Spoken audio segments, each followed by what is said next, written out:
what's Missin Curfew? It's when you kind of play guilty, but you show up. How nice is a green light on the road, though? No practice tomorrow, no plane, just go. Scotty Upshaw in the clear, and he scores!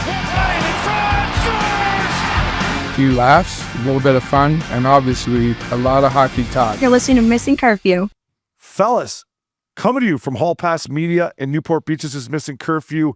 And before the boys start snapping around, crispy rice, spicy tuna. Let's not forget this show is always presented by DraftKings. DraftKings, the crown is yours. Obes, the up dog in the studio. Fella, we got an on-ice legend, an off-ice legend, a guy that means a lot to, well, I found out in this interview how much he meant to you as a hockey player and looking up to him. I looked up to MC off the ice a lot too. I'm like, dude, this guy was like living the life in LA. I'm like, this guy's got it figured out, and dating famous people. I'm like, this is what the NHL is all about. So Mike Comrie in studio, thanks to the up dog. But this is a good interview, man. And MC doesn't do many of these, so we're lucky to have him.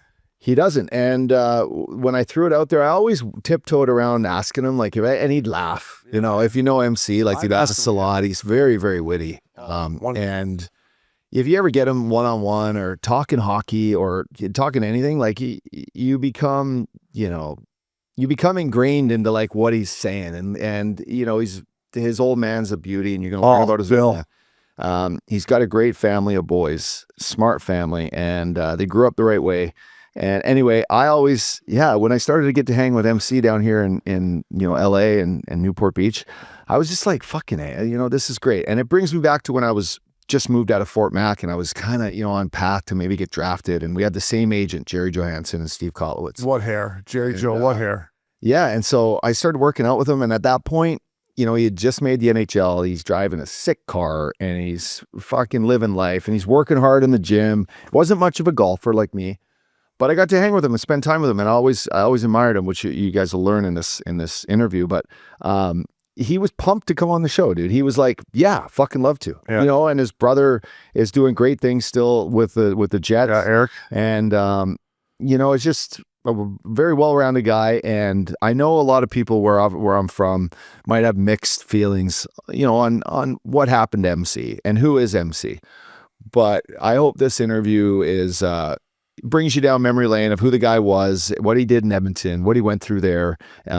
And just, he's a great father now. His kids are all grown up and great athletes.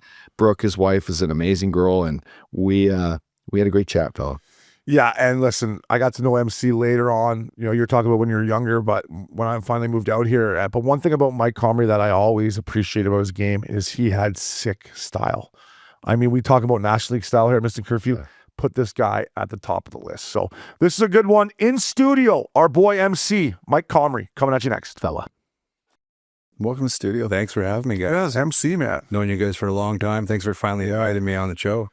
I think you've been invited for a few years, but it's great to see you, up dog. Thanks for hooking it up with MC. We don't see you enough. I did get to see you on their 40th birthday. Remember, their birthdays are September and October, and the Beauties had 2 different 40th birthdays, and I got to see you. Sure, yeah, it was Vantage. It was nice. Very good group. Yeah. Did you bought that one, I think. Did I? Yeah, oh, you did. Yeah, you're like, hey, these are my boys. Yeah, that wouldn't happen now. I had more Microsoft back then. I'm selling Microsoft like it's going out of style here at MC. Speaking of family office, you're down here at Newport Beach every so now. Are you working hard? Are you hardly working? Or what's the deal? Has Bill got you? Were you focusing on new deals? We're always looking for a new deal here. He's always looking for. You got a deal for dog or what? Yeah. We always got some deals. We're always looking. Same thing. I work with our family office now that I'm retired from hockey. My dad, my brother Ty, and I, we kind of get into it, and we work out at my dad's office. My brother Ty is working very hard, and I help oversee with my dad, Bill. Right. Are you savvy in the business room as you were on the ice bar? Should you slow down the business room like you can slow down the apple? You got an ice in the back of your head. You see it? I slow it down too much. Yeah, no, it's it's one of those things where I went to Michigan, but I didn't go for the things that I'm working on now. So it's been a nice transition. My dad's a great boss. He's great dad. Learn from him. He when he was young, I know you guys know, maybe not all your listeners. He started a business, furniture business, when he was 20 years old, still playing junior hockey. Oh boy, which is Really? yeah. He showed me a magazine one time years ago, and it said in the program, it said, Bill, 20 years old, plays, gave kind of like the bio, and then on the end it says, and he opened up a furniture business. He's got some speed. He's gritty. He's gritty. He's fast. And he opened up for You want to go for lunch? I would love to, boys, but I'm opening up this furniture store. I'll see you guys tomorrow at the rink. Right out of his garage, right? To go back and get a little depth of that. And, to my knowledge, some of his first business was up in my hometown, Fort Mac. So really funny story he tells about Fort Mac. He this was after maybe a couple of years. After he stopped playing hockey. He actually was, back then, he was listed to the Chicago Blackhawks because he played for Moose Jaw Warriors, and they all had affiliations. This is a long time ago. Yeah. And so he wasn't able to, he couldn't afford to go to the training camp in Chicago. His dad died, and he was the oldest of three boys, so he had to work and try to make some money for his family. And so he had opened up a small furniture business, like I said. After a few years, maybe not even a few years, but it was a couple of years after he had opened, somebody came into his tiny little, I think it was less than 2,000 square feet store. And he goes, you deliver to Fort McMurray. My dad didn't, I don't even know if he knew how far it was. It was a dirt road back then, by the way. It was a dirt road to get on. He goes, 400-kilometer dirt road. He goes, yeah, we do look at it. Just, you tell them what they need to hear, yeah. And so anyways, what happened was they couldn't get furniture up there, so they all came to him, and, and he ended up being the Fort McMurray local dealer. Yeah, he was a furniture dealer, so he was a hardworking guy, still is. Learned a lot from him. On the ice, he taught me pretty much everything I knew. And, he has 4 kids that played high-level hockey, and he's done well. He's a beauty. We're lucky enough, Lupul's never here anymore, but your dad's a member at Shady, so anytime we go over there, we get to see Bill. He's an absolute beauty. I see where you get your wit and cleverness from, because he's fucking hilarious. But what was he like as a hockey dad? I've always wanted to ask you that, because when I see him at Shady Canyon or whatever, he's joking around with the boys and talking about this. But what was he like as a hockey dad? He was great hockey dad. Knew the game better than any of my coaches. Yeah, just understood different. He coached. Even before he had kids, he was, he coached and he knew the game. He was a student of the game, learned, still is. He could tell you, he sent an email once to Gary Bettman. He knows a lot of the people in hockey, and he sent an email to Gary Bettman with all these different rule changes. And this was years ago, before I think I was even playing, and anyways, most of those rules have been changed since. Do you remember what they were? No red line. No red line. Oh, wow. Touch icing. No touch icing. Yeah, there was numerous ones. The one actually that I think is interesting that hasn't been brought up is, so back years before, maybe in this, I don't know if it was the 60s or 70s, you weren't able to ice the puck on a penalty kill. Fuck. But guess what? No wonder Gretz had so many points. Keep it in. And also, I think the other one was stay in for 2 minutes. So even if you score on the penalty kill, keep her going. Yeah, this was. I don't mind that. This was also, when there was a red line, there was clutching and grabbing. He was just trying to figure out how to create more scoring. Yeah, and I think the Montreal Canadiens were so good at the time that they actually changed the rule because they would score so many goals on the penalty on power plays. Yeah, so. There was a bunch. He, like I said, he's a student of the game, still is. And back to your question, his being a hockey dad, he was able to tell me things, from when I was, all the way, I mean, from when I started, but I remember like 10, 11, 12, 13, he would tell me things, you know, like break through the opening so you're at full speed by the time you're hitting their blue line and demand the puck. And all of a sudden he was able to tell me that, and all of a sudden in the game, I'm like, oh, I remember him telling me that. Hit the hole, bang, on a breakaway. Yeah. Got to listen to this guy more. Yeah. Pops knows what he's talking about, man. How about Bill? I was always a student of think less and just skate faster. Right? Well, you have the wheels. This is not about, I know those wheels. Watch out for the end board. Getsy used to just, Getsy would be like, would you just slow down out here? You're going way too fucking fast. Making all of us look bad. That's what Getsy didn't want to look at. He's a guy like he liked to slow it down in the half wall. I'm like, Getsy, I don't ever get the puck in the half wall. Getsy was never in a hurry out there. He was never in a hurry.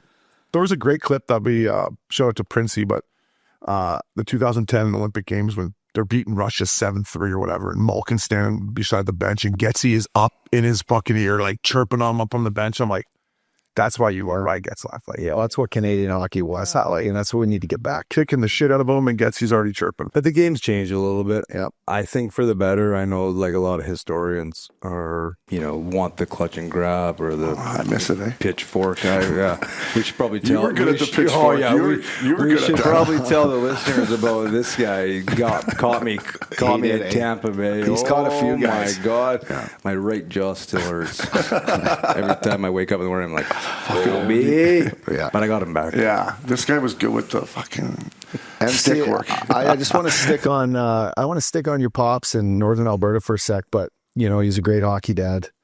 He was smart. He's working hard. At what point, the brick tournaments turned into such a amazing event for kids, 13-year-old kids. If you watch highlights now of it, these kids are insane. From, making plays on the half wall to toe dragging everyone. And these kids are 12, 13 years old. So is there a backdrop to maybe the brick tournament and the history of it? Because, I think in Northern Alberta, know it or no? No, I don't know about. Well, I'm kind of like intrigued. I think our listeners would be a little bit intrigued for. He always said, it's funny, my dad always sends me and a group of, people, mostly my brothers and our family, but he sends the list there. I mean, but first of all, like, the amount of emails I get from him per day is incredible, mostly work related, but he sends the one, usually the brick tournament, it's like who got drafted or if for the Olympics, friends. I mean, it's like the amount of players that have played in the brick tournament that are, in the Olympics, in the World Juniors drafted. It's actually unbelievable. It's almost, so what happened was, and there's a book coming out, Terry Jones is actually writing it, and it should be out, I think, this year. And so my brother Paul, who played in the NHL as well, and for the Oilers, he had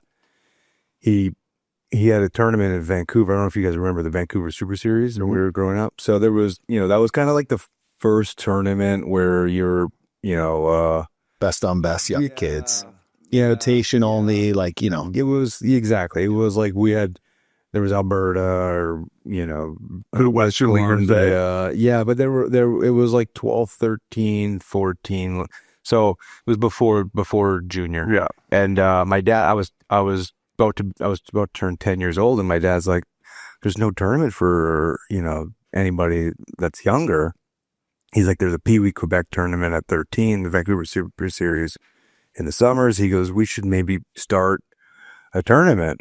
And I was 9, almost turning 10, and I was like, that sounds great. So he put it together. It was Craig Stiles, Eddie Wigston, and my dad. They kind of brainstormed all these different, ideas, and all of a sudden it was like my dad was like, I want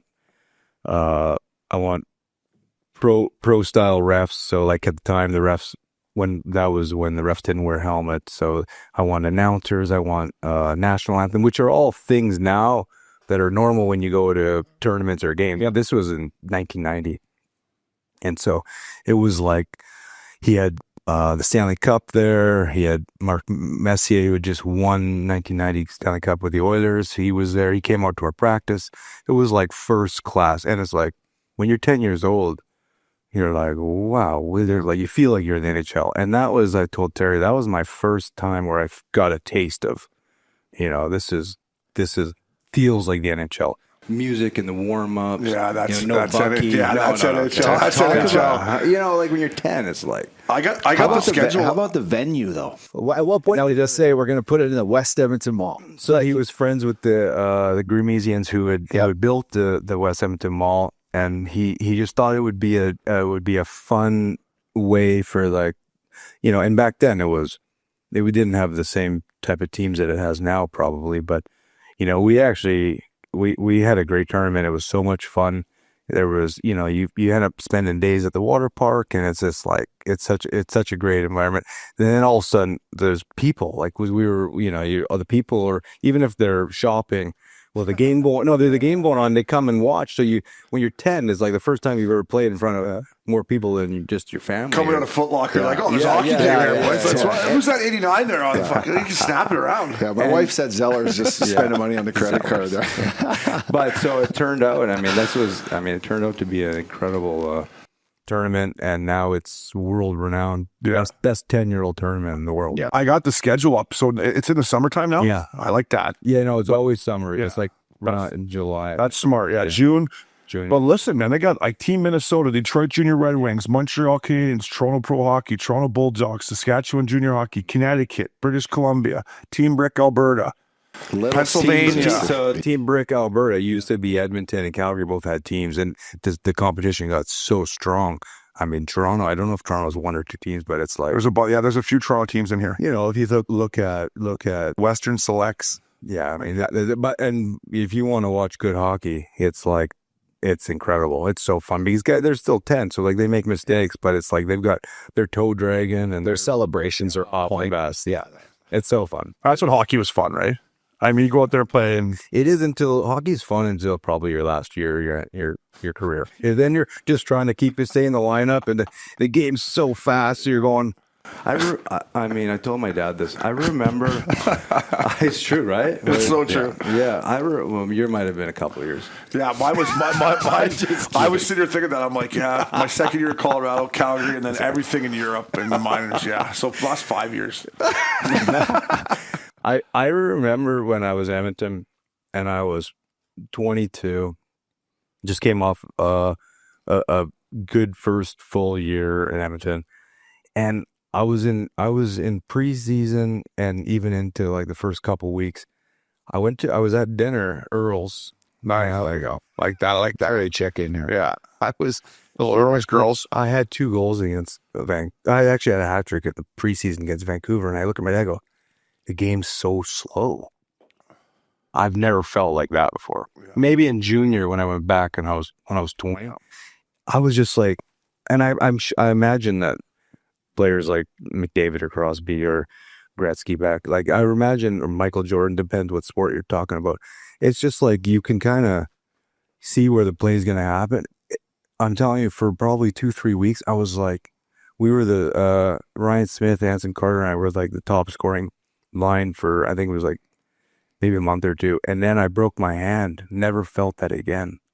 Whoa. Yeah. Wait a second. Why is it so fast? Yeah. What happened? Yeah. How long have I been out for here? How broke was this hand? And I was like, wow, that's what those guys probably feel like all the time. Well, yeah. And McKinnon says it well. If you talk to guys that know McKinnon's, like he walks into a room, he wants to not just be the best hockey player in there. He wants to be with other good hockey players. So this for you was probably the first time you went into a room and a league that all had guys at that level, and you were just probably one step ahead because you were waiting for a moment where everyone was thinking like you, but you were young and faster. And yeah, it was an amazing feeling. Like I said, there's when you feel like certain games when you're on, it was like that particular stretch, it was like longer than just a game. But I can't look at it from an offensive perspective, but I know what you're talking about defensively, because when I first got in the league, like if I was taking a 3-on-2 rush or if something was coming at me, I'm like, how the fuck am I going to determine where this is going, right? And then by my 4th year in the league, 5th year in the league,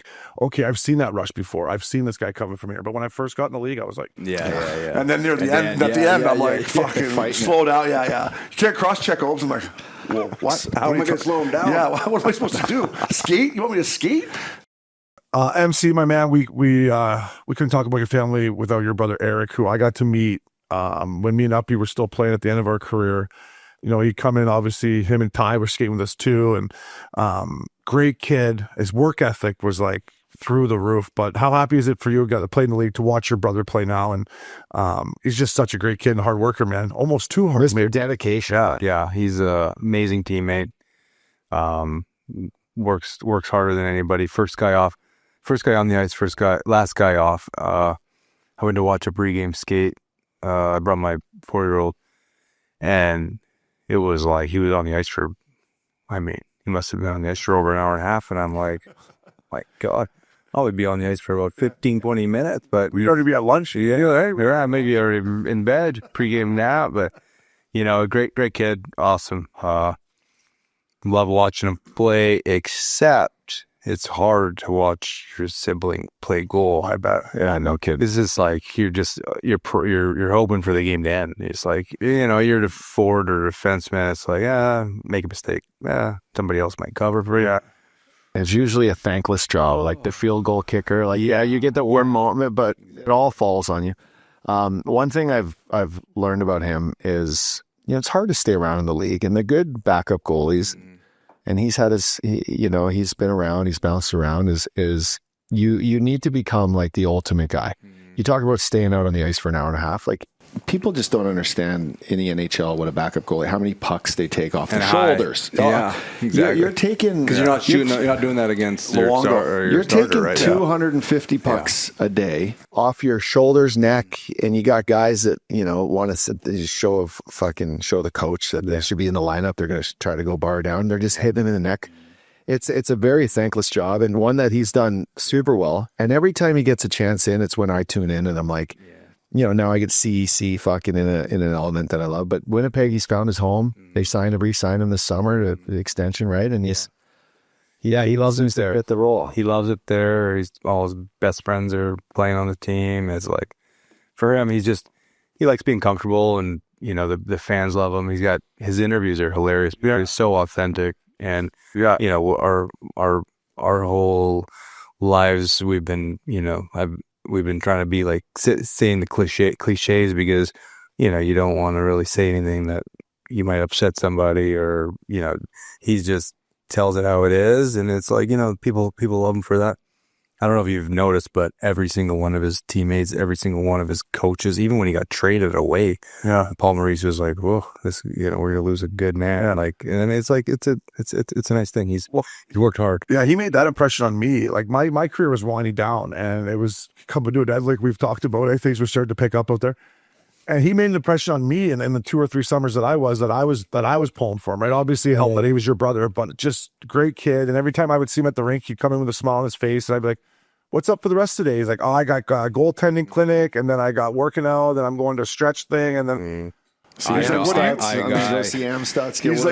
you doing?" I'm like, "I'm going to play golf with Up Dog and Loops, but hey, fucking go get that." I couldn't believe how dedicated he was. I'm like, this kid's gonna make it. And that's goes back to my dad about working hard. We were able to see how hard he worked, so it's easy for us to know how hard it is. Listen, success doesn't matter what it is, sports, business, podcasts, like the harder you work, the better you're going to be. And that's the reality, So he went, sorry, Ups. He went when Hollaback got the Hart Trophy. He was there, right? It was scary. Well, he know a whole video for or something. He did the video. Yeah, that was like Hollaback was in with his family. He came in with the actual trophy. Like I think they were on video. Like maybe, and he was either he was on video or he might have been there. I think he brought him.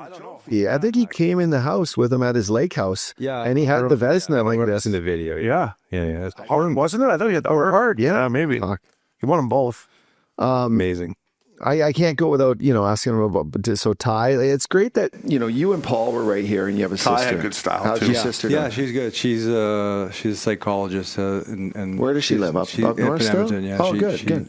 When you got 4 brothers that are highly competitive, highly intelligent, highly competitive. Poor girl.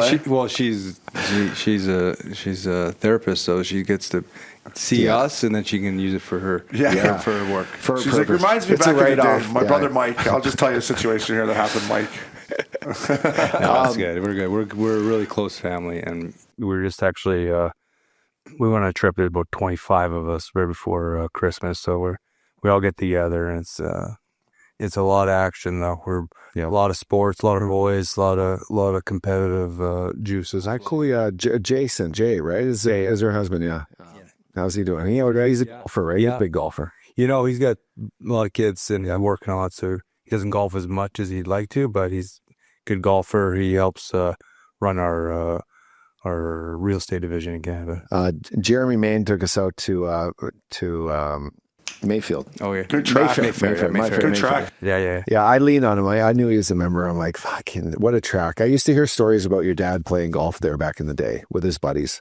At the time, I didn't understand how you gamble on a golf course. Well, now you do. I never.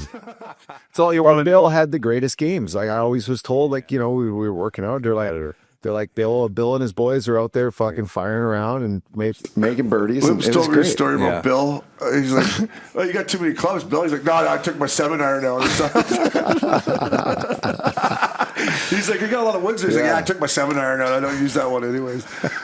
Yeah, that's good. No, but it's good. I was getting to the point that you and your brother were so tight and competitive, and you had Ty and Eric that both fell a few years younger than you, but both pushed each other and chased it. And that dynamic is just epic. Well, that's how Eric became a goalie. Yeah. I was putting him in net.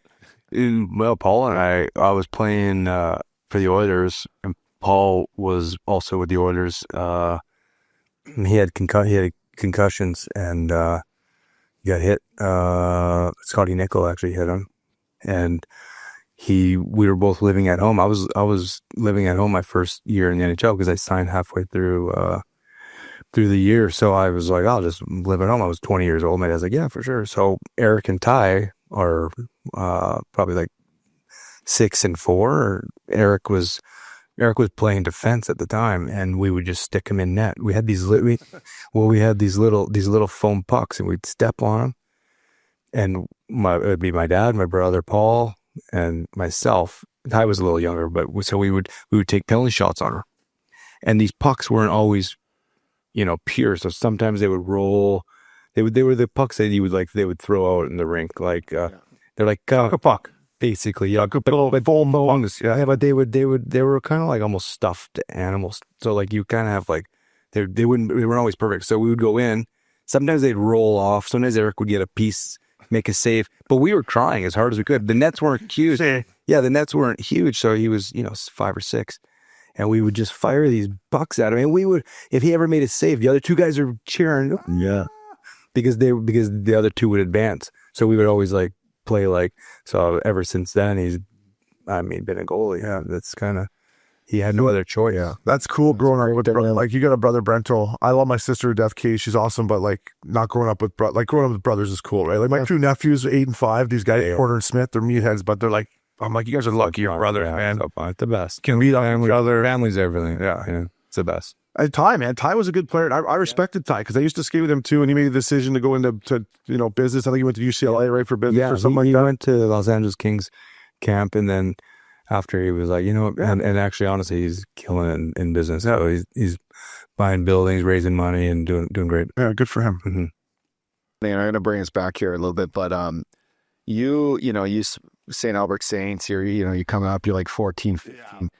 I'm in my hometown barn. I'm younger, but I go to all the Oil Barons games or whatever, right? And I go back into the room where you guys were, and there'd be fans trying to fucking get down and fight you guys. It was crazy. But the one thing about your guys' stick rack that you had, everyone's using shitty old CCMs and stuff, but you had a set of twigs with your own name on them at 15, and I'm thinking, I got the nice little heel curve, one that I actually probably adopted off you at the time.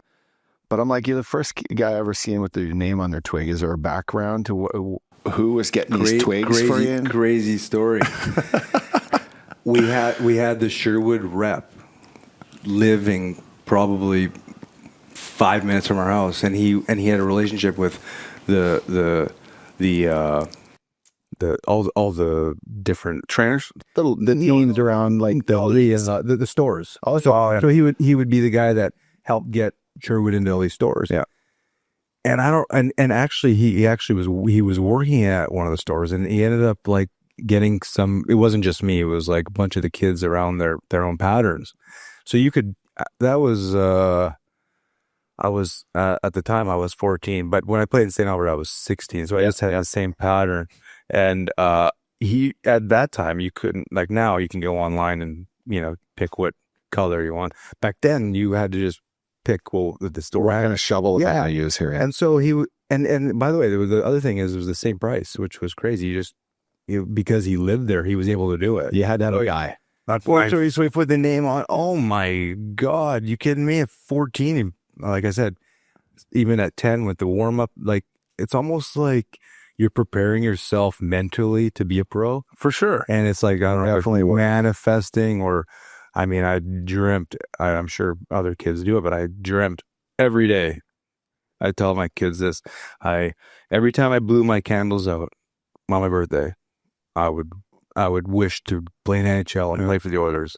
So when that journey came and I put on the jersey, I was like, wow. It was almost surreal. That'd be crazy. That'd be like me playing for the Leafs. I know exactly what you're talking. I could imagine putting that jersey on and playing there. And like, being in the same dressing room with my idols and just always wanting to do it. It was I smell like booze in there from the 80s or what? No, it's the way. By the way, does it still smell like booze in there from Gretzky and the boys? I thought that smells like champagne. Yeah. For you, it'd have been playing the Garden. It'd be like, we got to do that. Like, I never played for the Oilers, but when you first came, and your path is fucking awesome. Like, you were one of the first guys to go to college, leave college. They're all doing it now, but come play in the Dub. And then you had a chance to step up and play right away. But that barn was what was magical about probably being a local kid, right? Like the smell and the sound and the announcer. I hated that rink. Well, you hated it because it was hard to play. That ice was fast. It was so fast. Why can't I keep up though? I'm like, fuck, you driving to the rink, it's dark. I'm like, a fucking Hall and Eberle buzzing. I'm like, this is not going to be great. It just had that. It did have a great feel though. Yeah, magical, historical. Like you knew what they had achieved. Orange banners, everything. Everything. 99 and the fuck. That was cool when you come out as a visiting team by this old Zamboni door there and you look out and there's all the Stanley Cup banners and Gretz and Curry and Kokol and the boys. It's like, okay. And the thing about Edmonton with their because of the, I don't know, 1 million population, and it's just everybody gets behind everything the city does. The teams are everything, and it's just being a part of it, especially because I was younger growing up, and I was a part of it that way. To be a part of it on the other side was pretty cool, Yeah. The biggest part about that was one of the reasons that I ended up signing in December was.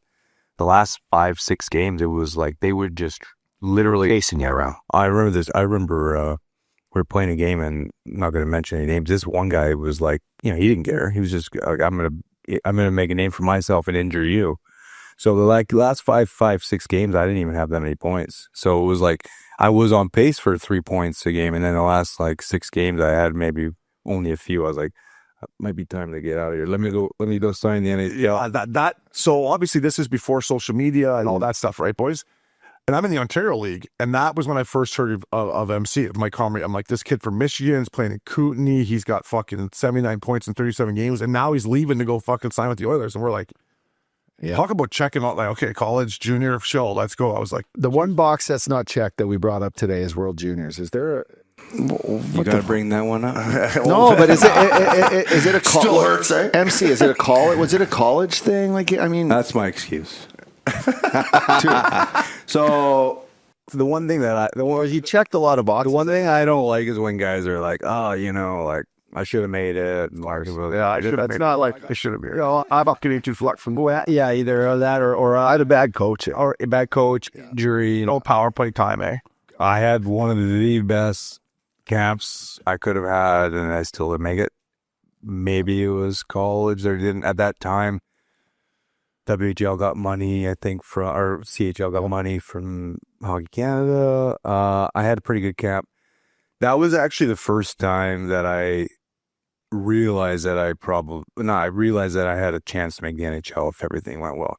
I was playing in St. Albert, and Hockey Canada invited me to World Junior Camp in the summers, which is, they take the best of the best only, and it's usually all CHL with a couple college kids at the time. This is 1998. It's a long time ago. Yeah. So like back then, you like you said, there's no social media. You don't really know anybody. I was playing in the AJHL, which is the Alberta Junior Hockey League Tier 2. It's still not that great of a league compared to where everybody is. I went to, and there was a kid at Michigan, Mike Van Ryan, who was actually at the camp as well. Yeah, D-man. Yeah, and coaches now actually, and we were there at camp, and in the summer, and it was like a 4-day camp. I played my best hockey. I just was like on it because I was so focused. I was like, I'm like a tier 2 guy trying to prove it, right? And I'm playing against all the first rounders, and I was like, wow, I think I'm better than these guys. Like maybe I can make it. You're playing the AJ, you never really know, right? And then I ended up going to Michigan, and I was like, I led our team in scoring as a freshman, and I was like, wow, I think I can actually make it, But like, you never know because, like injuries or coaches, whatever it is, right? No, but that's cool to hear you say that because I don't know about you, Updog, but when I first thought I had a chance was my first game in the American League. Right, I was a good junior player, but like whatever. It's the Ontario Hockey League, right? The CHL. There's 2 other fucking leagues. There's college. My first game in the American League, I finished the game and I looked around and I was like, okay, I got a chance. I can do this. Like, there's no reason why I can't. But it took me to a little feeling. I don't know, a little feeling. It was a good feeling. Yeah, you never know, and you even don't know until you're in the dressing room going out on the ice because there's a lot that can happen from practice to the game. Yeah, Yeah, I guess I'm saying I knew I had a chance. Yeah. That's what I mean. Yeah, same thing. Yeah. I remember my first camp in Kamloops, like after practice at the time, all the NHL guys were still there. It was like Donor and maybe Niedermeyer and Nasher. Like they were still hanging out and skating there. They all lived in like Salmon Arm. They all had their lake houses in the shoe swaps. And just after practice, like playing fucking Juice Boy or whatever with these guys, like rebound. Yeah. The way like I was started to shoot the puck, the way like I was making some moves with these NHL guys, I could kind of see it maybe in their eyes too. And at that point in Kamloops, I'm like, okay, this is now the best of the best. I'm 17 years old, and I'm like, maybe there's a chance. And then you were always highly touted. Yeah, well, I wasn't, but I wasn't. Yeah, but like you, I came from Fort McMurray. Yeah, I came out of Fort McMurray at 16, winning a Royal Bank Cup, and that was when Hockey Canada put us on the radar. But it wasn't until I actually was on the ice with real NHLers and had like the respect from them of like, wow, this kid's actually working fucking extra hard. Yeah. So I would actually recommend to kids, like if you're ever in a spot, don't be shy to fucking size up with some of these big guys because they want to push younger players. Like they 100%. And actually, when I was playing for Kootenay, when I went back to play for a few months, Scott Niedermeyer was holding out from New Jersey, I believe, at the time, and he always made sure he would go against me. So like, we were, he didn't want to probably go against a 16-year-old, I'm battling against, at the time, probably one of the Norris Trophy winners. Him and Lindstrom, And back then, he could skate even at the end of his career, but he was, so like, I was, he was still a lot better than me at the time, but, I remember pushing him and being like, wow, this is like the Norris Trophy winner. Like, I can push him, I can tell. Same thing. Yeah. I agree. And I think that, if you're a kid and you just keep pushing and pushing and pushing, you never know what's going to happen. No, I was lucky enough to play with Scotty my rookie year, and I'm not lying. He played 20 a night, and he'd come off, and his shirt would be maybe a little sweat here. Other than that, it was. And he wasn't floating around. He was just, that's how easy the game was for him. He could just see it. Like he floated around, but in a good way. Yeah, exactly. He was a rover. Yeah, he was incredible. Yeah. MC, I want to ask you not so much about on the ice stuff, but at the University of Michigan in Ann Arbor there, off the ice, what was it like for a kid just bombing around, going to class? Like, because I when I look at college hockey, like the hockey part is whatever, like going to school and going to classes, that kind of intrigues me. Did you enjoy that part? Yeah, it was fun. It was fun. I was, my birthday's in September, so I was actually 17 at the time when I went to college, and then so I played when I was 17, then I was turned 18, so I was 18 and 19. It's only 2 years, but I really enjoyed it. It's hard to it's hard to explain unless you've actually, you know, if you can live it, because you're on campus. You're I don't know if you've seen any Michigan YouTubes, but I like mean, the the rinks, barn, yeah, right? It's kind of almost like the fans are part of the show. It's like they got their chants, and it's almost like a European soccer game. It's fun. I had 2 really good years. You know, my goal was to make the NHL. Even going there, not many guys left early. I just thought it would maybe give me my best opportunity to make the NHL. That was my dream. Yeah. But the actual, being on campus, Good shakers. Yeah, that was a lot. Yeah, I was fun. Hey, the first Parties, or what'd you go? yeah, well, we were buddies with all the other athletes, and it's there's a lot of camaraderie in college. You guys are Canadian, so you see it when you're watching college football, but when you're actually, I didn't really know. My brother went to college, my brother Paul, so I kind of saw it, but experiencing it and going to class and being, first year you're in the dorms. Next year we were in a house with just the hockey players. Yeah. It was a great experience. It was fun. I got a funny story in Ann Arbor. My first PTO to St. Louis, I'm like 33 years old. I'm still, like we talked about earlier, I'm thinking, fuck, I just had a pretty good year. I got to go on a PTO. Fuck, 33 years old. 33, and listen to the shenanigans I pulled. So we go there for training camp, and at the in Ann Arbor, yeah, and the Blues are like, we're gonna have a rookie dinner here. I'm like, well, I got something to say. If I make this team, I got something to say on that. But we can have a party, sure, that's gonna be fine. So we go to this college bar. It's Bowmeister. It's all the boys, and Jim came out that night. Jay was tucked away. We saw Jim Bowmeister. So we party. We come back to this hotel we're in. We're up super late, like having one of those little lobby parties, with the boys. And so I'm on a PTO. So the next day we got skate, and I know they're going to push us a bit. They know we were partying. And I'm first guy at breakfast, right? First guy in this little hotel. Hadn't been to bed yet, eh?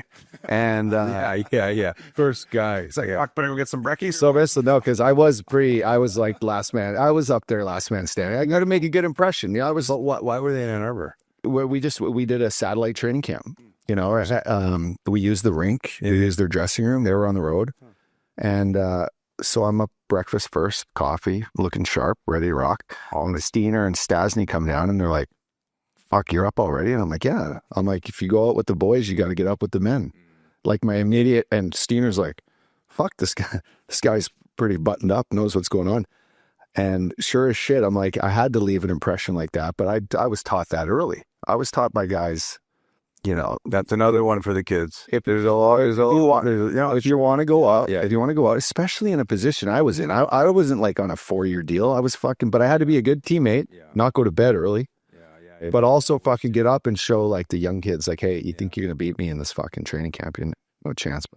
But we had a pretty good time. We had a pretty good time. We went to the baseball field, sick, but yeah, it's good facilities there. Amazing, yeah.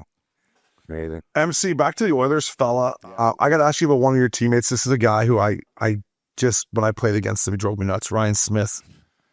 Captain Canada. I used to chirp him from the bench and be like, "Do you really think you're Captain Canada, buddy? Like, make the playoffs, sure." But what was he like to play with? And you said you had some chemistry with him, but like, because he's I've heard you talk a little bit of smack about him. Yeah. I don't like that. I know he's beloved in Edmonton, and not only you. When I do kind of chirp him, but it's all in fun. Yeah, they come at me pretty good. Honestly, I can tell you, Smitty, and I played with a lot of good players. He is a guy that I would take on my team. He plays hard. He knows where he's going to go. He's going to the net. He's a great teammate, a great line mate. I mean, if you look at his line mate stats, I'll bet you the years that played on his line, their stats are higher than without playing with him. Did he ever chisel an assist or? Did you play or goal off Did here? you play with him in 02? He didn't with me. He didn't with me. Yeah, that's another reason I didn't like him. Colorado, I heard he took an assist in a preseason game from a fucking guy that was going to go back to. No, that's when I was like, this guy's too much. But well, like I say, they video it out. Before he used to be like, hey, I touched that. Hey, I got the 83 on the back here. What? I'm not going to sit here and say I didn't weasel a couple assists back in the day. I go to the line. We all have touch that. MC, was he on your line in 02-03 when you put up 90 points? Did you play from that year? Yeah.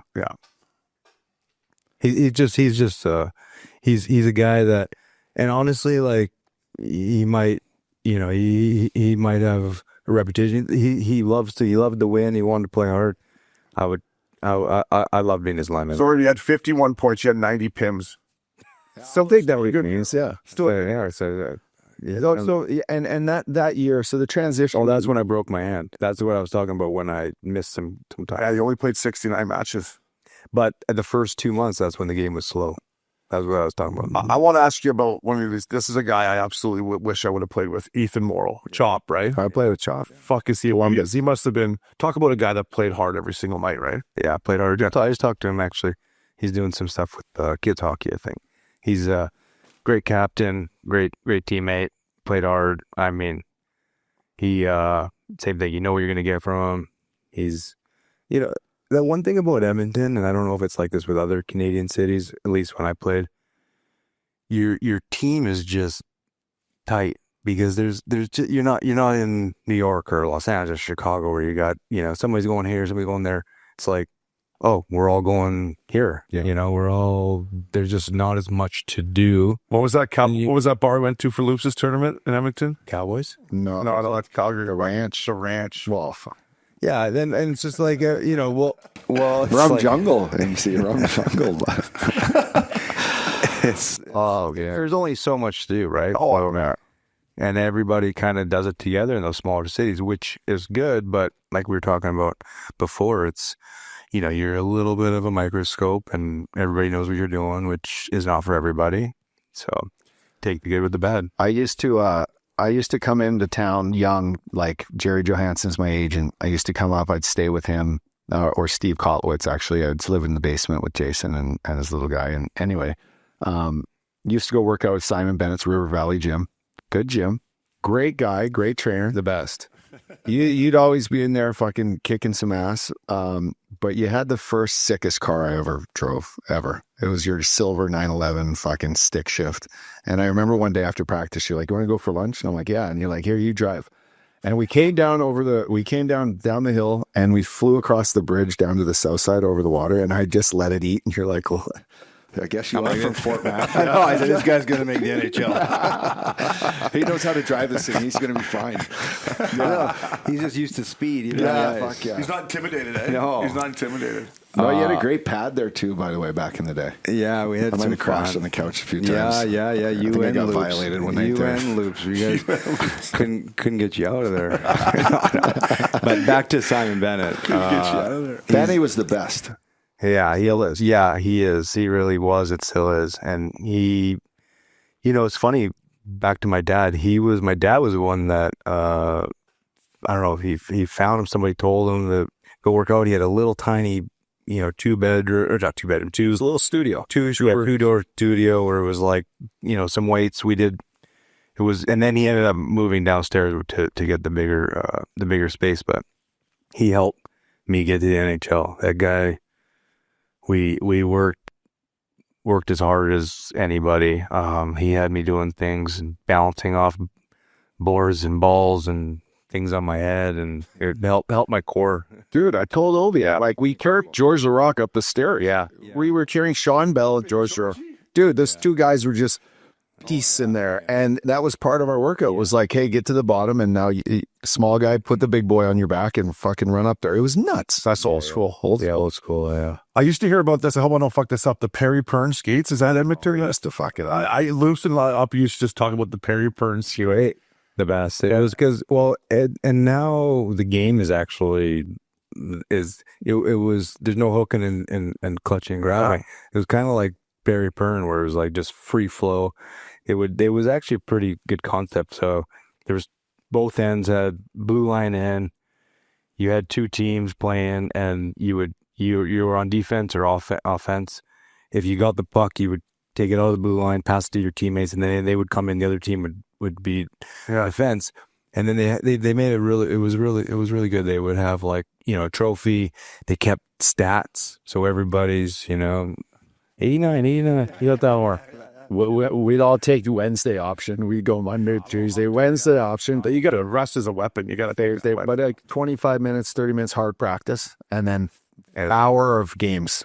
And it was like that got you competitive juice. And that was always 2 weeks or so before camp started. Yeah. He was on last. And honestly, like keeping track of points and standings, it was like competitive. But I mean, I always wanted to try to lead in scoring if I could, but it was fun. MC, speaking about when you're on the ice, fella, have you been on the ice since the charity lockout game at El Segundo? Have you been on since then? Because I'll tell you what, you had it on a fucking string all night, right? He's coming in with a wonky hip, right? And I'm like, fuck, I hope MC's all right out there. That guy's got a bad hip. He doesn't really fuck. This is NHL guys, mind you. We've been on a bit of a bender, but you came out. Speaking of points, you had like I think 4 points and 2 and 2. And do you ever skate anymore? Was that your last competitive game, so to speak, or? So you remember that game? Yeah, I remember that game, and I had been retired. I was not playing. That was you were not playing. You were done. Your hip was fucking in one. You were done. Yeah. And we were all still skating because we were waiting for the lockout to stop. And I remember you were playing. I was just like, oh fuck, I hope MC's all right out here. Like I was trying to get a contract. Yeah, I'm like, fuck MC. BTO. I'm like, he was the MVP. You were the MVP of the game. Yeah, so that charity game was fun. I mean, like I said, I hadn't been playing for a few years, so I was trying to prove myself a little bit. Mission accomplished. But I haven't played in a long time. So Gretzky used to have a charity tournament once a year in Vegas, which was so fun. And that was the only time I would skate once a year. And he stopped doing that. I don't know, must have been 5, 6, 7 years ago. So I haven't skated since then. And I know you guys. Yeah, I know. I do. Aspen, right? Yeah, you should come up for that. I know. They've asked me to play there.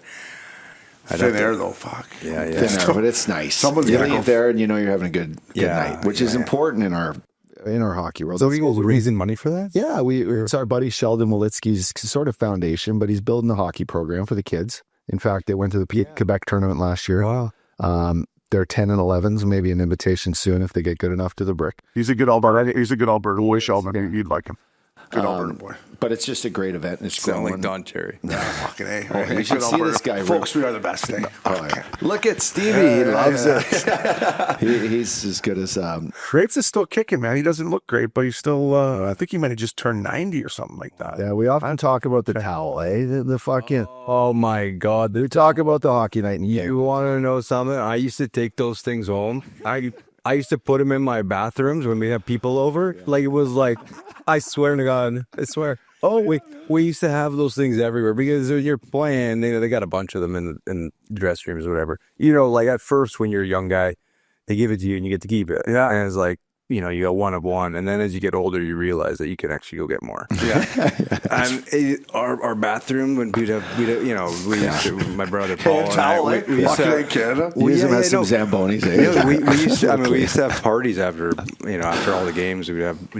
We used to bring the whole bar back if we could. Yeah, good shakers. Yeah, it was fun. It was nice, team bonding, right? Mm-hmm. And we always used to put these towels in the bathroom for the parties. The people loved it. Those are the best. Do they still have them? Yeah, but it's funny. But the Hockey Night Canada, they don't have them, right? Yeah, they do. And Matthew Schaefer, who's a young kid from the Islanders, scored the OT winner against the Leafs.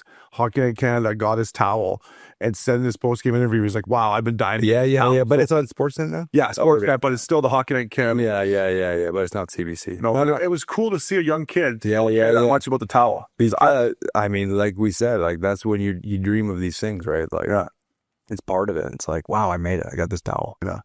I think I might have hung mine on my bed when I first got it. Fucking bed rack there. Don't wash it.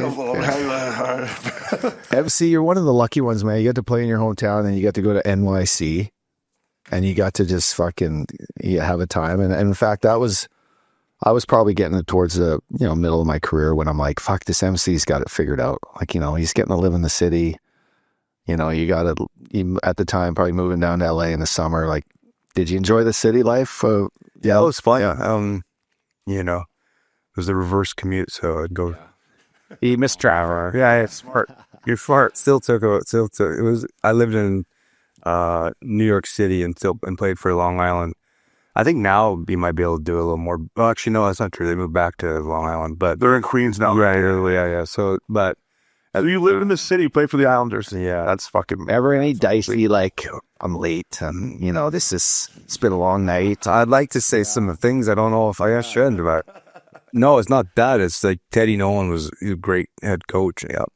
He's like, hey, listen, we need you more at 7 o'clock than we do at 10 o'clock. So if you need to stay home, he said, we'll do video before the game. We don't need to do it in the morning. Buddy, I'm all, like, in all seriousness, that coaching to me, like, that is smart. Like, seriously, like, why bust your ass out there?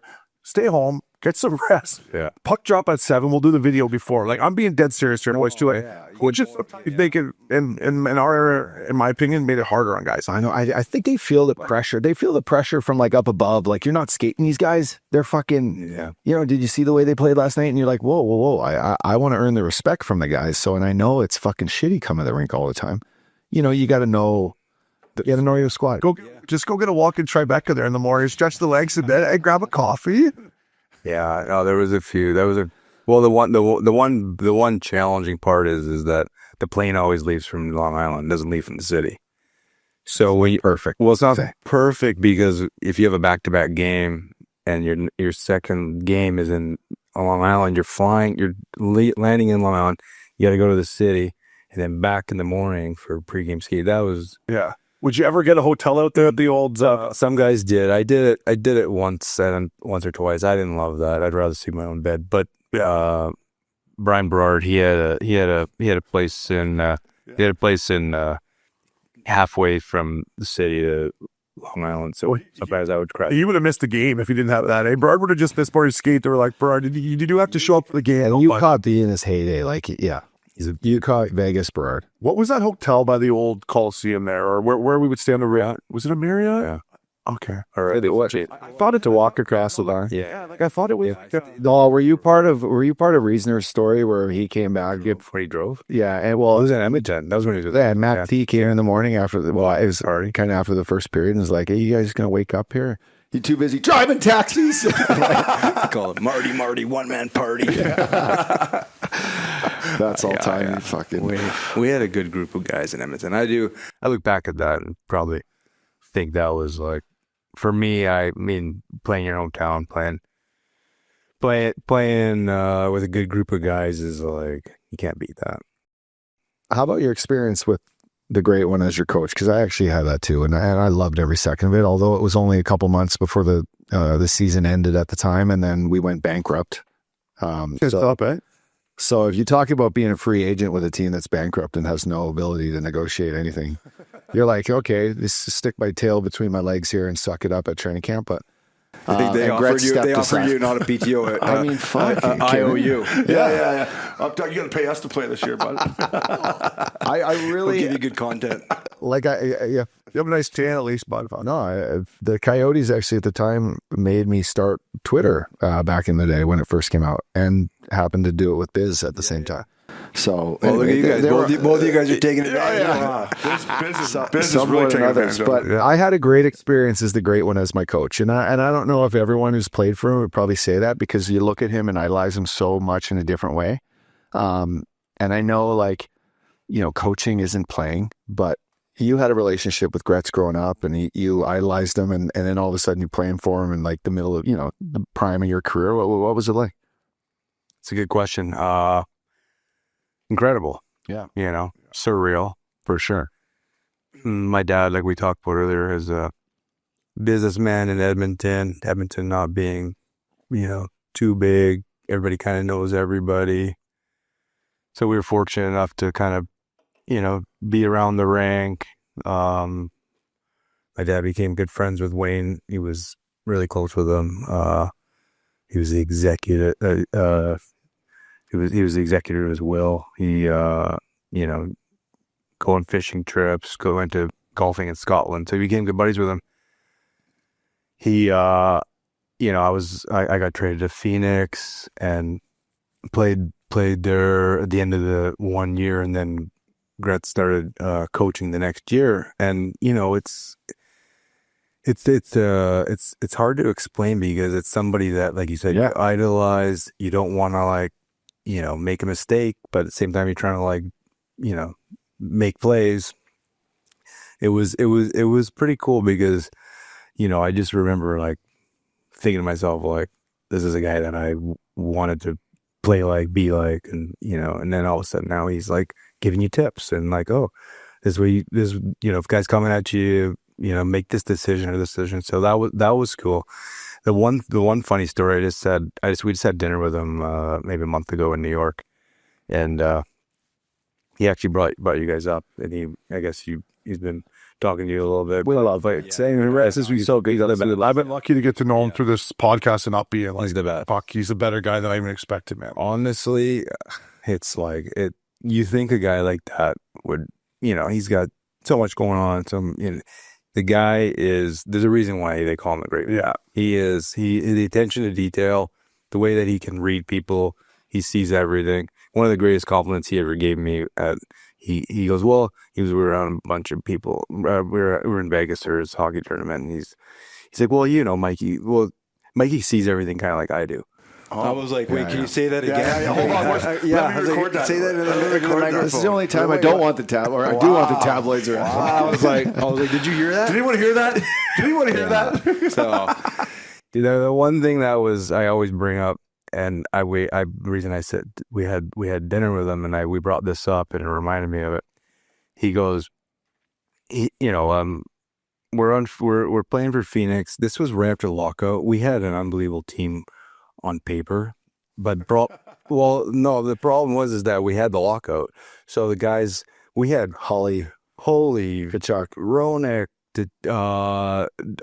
Nedved, Jojoski. Yeah, like if you go Derek Morris.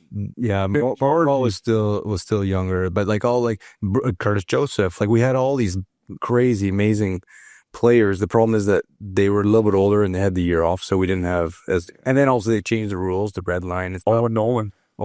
Yeah, we had a good group of guys. And so anyways, like I was one of four centers. It was Mike Ricci, Jeremy Roenick, myself, and does it say there? Oh, I think it was Yannick Pearl. Mike Zigomanis? Oh, Mike Sillinger maybe. Mike Zigomanis was on your team as a center. Steven Reinprick. Yeah, so anyways, he'd go down the line and he'd be like, JR, you're up. Neds, you're up. Mikey, your line's up. Mikey, I'm like, Everyone's named Mike. Nobody calls me Mikey on the bench here. But he didn't know. That's what he named. That's what he remembered me as Mikey. I was going to say, was there any of it like where he was? Gratz, call me MC. No, I didn't. I don't know. You'll call me whatever. Was there ever like the sort of father figure to it all to you? Like I feel like that might have been at play. Like he's known you since you were a kid, and he's hard on you, but he's also your coach. He was never hard on me, or he's a nice guy. Yeah, just like I mean, he's not nobody ever has a bad thing to say about Wayne. He's just class act, great. I mean, a great coach, great guy, best ambassador for the game by far. I mean, great chirper too. We were exactly. You're right. We went from Vegas to Florida for the final, right? So we caught game 1 and 2 in Vegas, flew to Florida.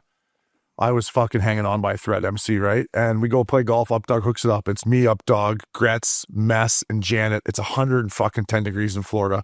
And I am slashing it. I mean, I don't fucking make a par. Janet's just got him. Janet's got me bent over 5-3-1 and whatever. And then I might make a Bowie or double on 9. And I'm like, well, Gretz, that sums up my NHL career. He goes, you weren't that fucking good. That's what people, and same with Crosby. These guys, they're kind of like quiet and they just kind of, but they also like getting ripped, which makes them like human. It's like, he always tells the story about Updog anytime we get to hang out with Gretz. We saw him last year, never to the final. First guy to ever put me on the 5-on-3. As the 5-on-3. He's like a re guy. No, that's the 5er. He goes, 5-on-3. So he's like, I'll be out there on the 5-on-3. Like, but you were the one of the 3. No, it's one of the 5. No, he's on the power play. So I got a little 2-man advantage. Yeah, but I would imagine you've been out there before, no? Well, when I was young. Not in the NHL. Not in the NHL. Kamloops. Kamloops, yeah. No, so I strike, hop over the boards, up we go. Where'd you go? Where did you go on the? Well, so this is what I did. That's a good question. I jump over and I can skate towards the circle, but then I stop and I go back and go, where do you want me? He goes, they got 3 fucking guys out there. Just get open. I'm like, okay. Well, that's his mentality. I know. You got to hear Gretz tell the way Gretz tells it is, just get open. They got 3 fucking guys out there. I'm like, all right. He's such a beauty, man. I mean, we've been lucky, like I said, and that same time in Vegas in the final after game 2, where we're staying at the hotel and he comes down. He's getting ready to leave, right? comes down with these unbelievable Gucci slippers or whatever, right? He just had a rinse. He comes down, he holding court for like 30, 45 minutes. See ya, boys, eh? See ya. And he just looked at it. I was like, I know. Fuck, that was unbelievable. He's got, by the way, I've seen him in rooms with so many different people, and like, yeah, so he's got a presence where even the other big dogs in the room are like, oh, yeah. He's just great ambassador to the game. Can't say enough. Yeah, and people ask me like, now that I've got to hang out with him, and I say like, he's a better guy than he was a player, right? Like that's why he's the great one. And the stuff he remembers about hockey, MC, like the guy is just, he knows the league now. He knows the league when he played. He knows the league when Gordie Howe played. And it's like, how do you remember all that stuff? My dad tells a funny story, and I might butcher it a little bit, but it was along the lines where they were in Scotland golfing on a golf trip.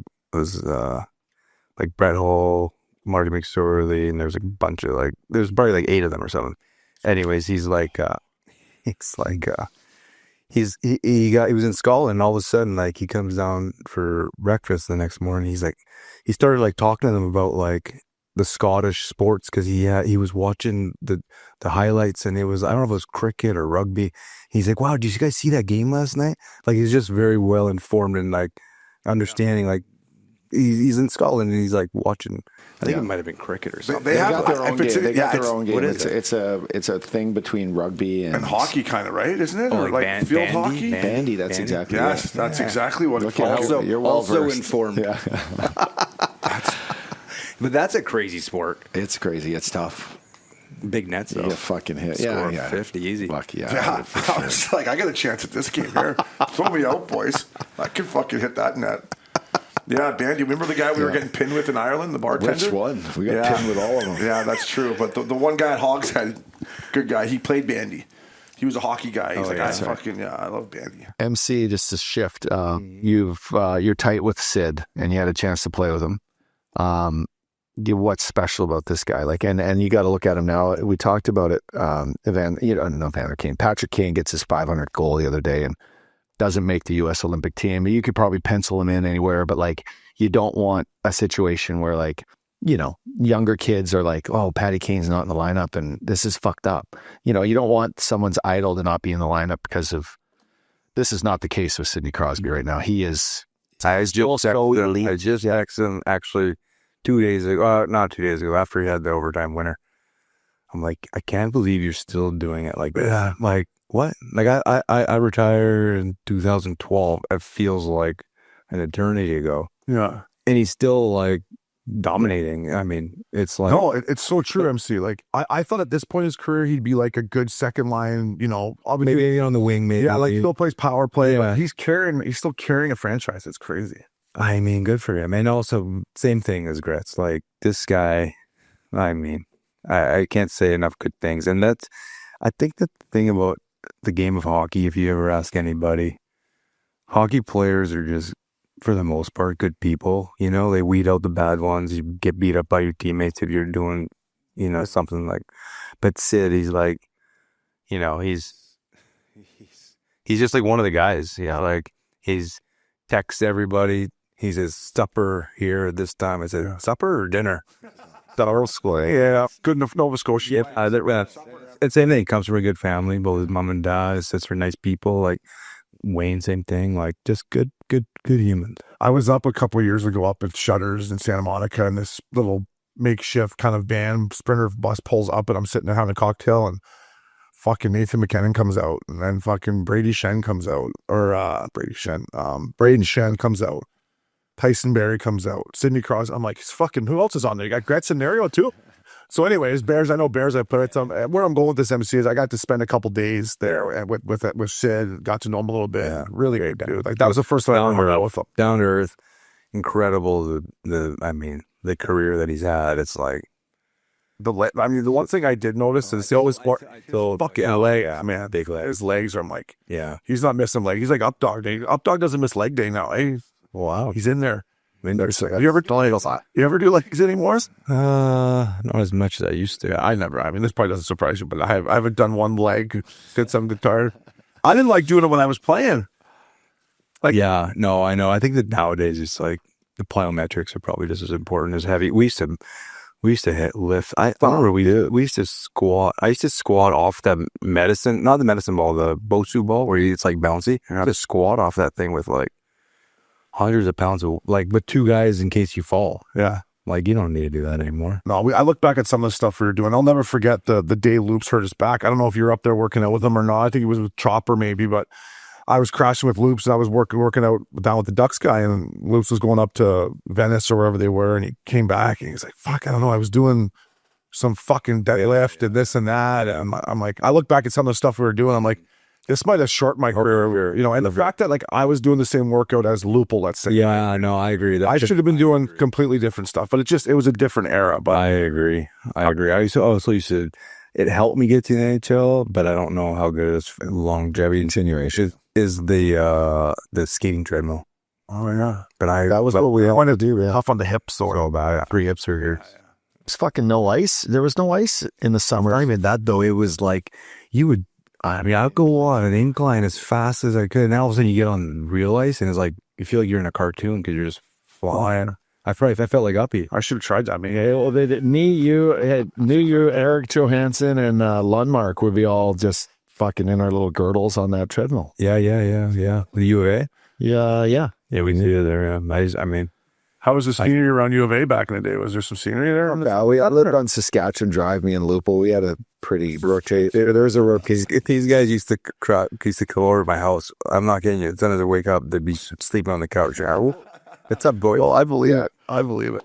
Doors open, eh? Doors open. I always see all this for you guys. I want to ask you, buddy. You went to the final with the Sens. I'm sure, obviously it stung you. It's bittersweet for me too, because I got traded and the Ducks went on to win the cup. I was happy for the boys, but I missed out. But, now removing yourself years from it or whatever, like, does this thing ever go away? Yeah, no. Does it? No, it doesn't, right? Like, does you ever just, no? I mean, getting that close, and it's like, that was the other dream. It was like, playing in the NHL, playing for your hometown, winning a cup is like, and it's a hard thing to do. I remember like, I mean, at the end of it, I couldn't lift my arm. I was getting injected every day, even for practice. Cause it was to numb my shoulder. It was just, it's a grind, and also like the next year I ended up getting hip surgery because I think it was, so worn down. So, but yeah, it takes a toll, right? Yeah. And also I do a lot of business I come down to Orange County a lot, so I'd have to drive by the Honda Center, by the hotel. Yeah, kills me. Yeah, no. But then I always say, well, but I won a gold medal for Canada, so that's kind of like the way that I can get over it. But still, it's not the same. I mean, it was tough. I don't know if you guys remember, but Chris Pronger elbowed Dean McCann and decapitated him, and it should have been out for the rest of the series. Probably would have changed things, but didn't. I think he only got like. He didn't even get. I don't even think he got a penalty. I know he didn't get suspended. No, he didn't definitely get suspended. So like they had Niedermeyer, Pronger, and Boschman and O'Donnell. And Odie would play, yeah. But those three, Odie would mix in. So I think Huskins maybe or something. Yeah. It was like those guys were on the ice the entire time. Pronger and Northern Niedermeyer were on the ice the entire time. It was they didn't play together. So one shift to the other, they were on the ice. And Detroit that year should have. They had them up 3-2, right? And they should have won, and we would have matched up better against Detroit. But yeah, it's funny. Prongs got suspended against Detroit, and you mentioned Kent Huskins, who, when I got traded, Husky came up. Husky stepped in and played great that game. Yeah, because they went in. Yeah. Table scored the OT winner in Game 6 at the Joe.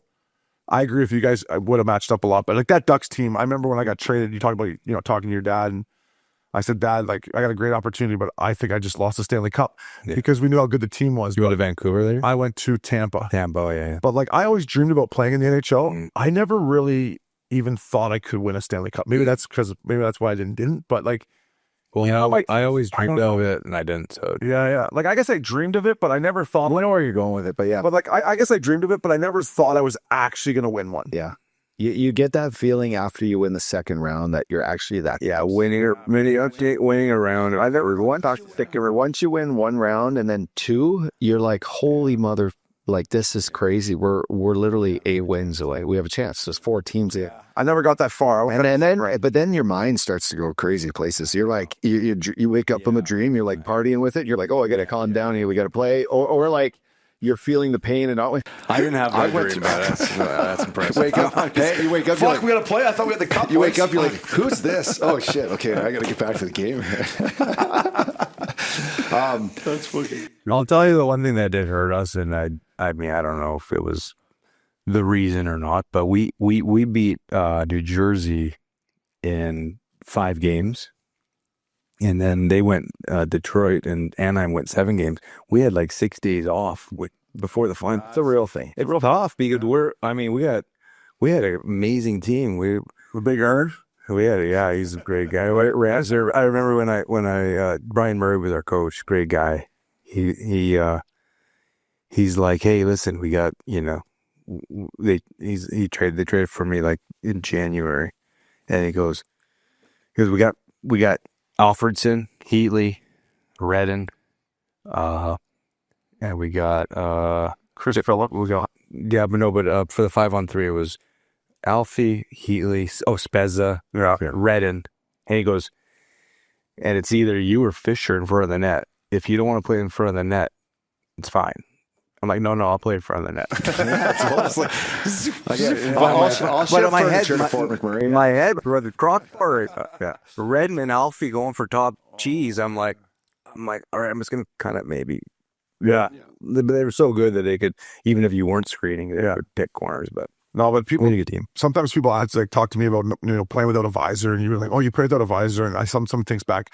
That's the thing that, looking back, I was lucky. Like standing in front of the net on a penalty kill with Sheldon Surrey, for example, rips a one-timer, and like I don't move my head, the puck just misses me. Like, so I get what you're saying. Well, you're also like, yeah. I was like, you got whatever it is, how many inches. Well, we when there was a lockout, our defensemen in Sweden, I went over there, and Surrey and Charo were our 2 defensemen.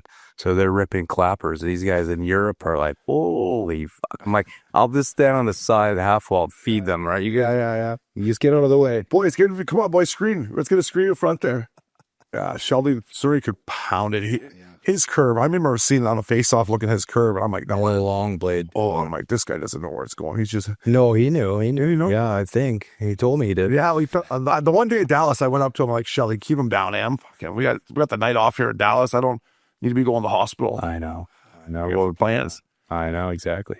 Speaking of inches, you had to go to the Roxy. Yeah, too many times, bud. Too many times.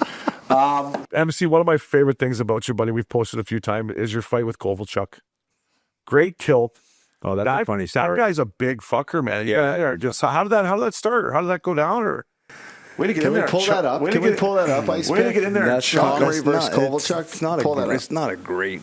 It's a pretty good fight. He's 6'3", 250, but it's not. Probably on some kind of steroids back then.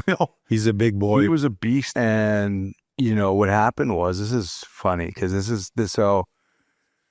so we go.